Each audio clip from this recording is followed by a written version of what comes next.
বা বর্তমান সমাজ ব্যবস্থা কিন্তু এরকম না, যা খুশি তা করে বেড়ায়। মুখের ব্রণের গর্ত, ব্রণ থেকে সমস্যা, এইটা আমরা এখন সার্ভিস করে দিচ্ছি। CO2 লেজার ট্রিটমেন্ট, এই মেশিনটা কিন্তু কোটি টাকার মেশিন। হ্যাঁ, made in German, factory German, factory কোনো চায়না না, কন্ট্রাক্ট কেউ নিবে না। বাংলাদেশে কিন্তু শুধু আমরাই কন্ট্রাক্টে কাজ করি। মেসটা গ্যারান্টি সহকারে রিমুভ করাবে, বারবার বলতেছি। কালারটা একটু রিমুভ করে। এছাড়া আমাদের এখানে স্কিন কেয়ারের বিভিন্ন কাজ করা, যেমন চোখের নিচের কালো দাগ, ঘাড়ের কালো দাগ। ট্যাটু করা হারাম, তাই ট্যাটু করে না, শুধু ট্যাটু রিমুভ করে। বিশেষ করে একটা জিনিস খারাপ লেগেছিল তার গায়ে ট্যাটু করা দেখে। যাই হোক, অবশেষে ভুল বুঝতে পেরে আল্লাহর কাছে ক্ষমা চেয়ে নিয়েছে, এটাই বড় কথা। খারাপ ভালো যার যার ব্যক্তিগত ব্যাপার। তবে সাইদুল ভাই বারবার বলেছিল আপনি মুসলমান হয়ে থাকলে কখনোই ট্যাটু করাবেন না, আর যদি ভুল করেই থাকেন তাহলে আমার কাছে আসুন, আমি রিমুভ করে দেব।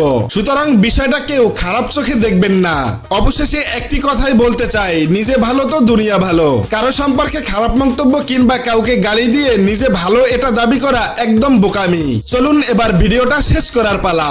তো এতক্ষণ দেখতে পারলেন আসলে এইখানে ট্যাটু রিমুভ করা হয়, ট্যাটু করা হয় না। হারামকে না বলুন।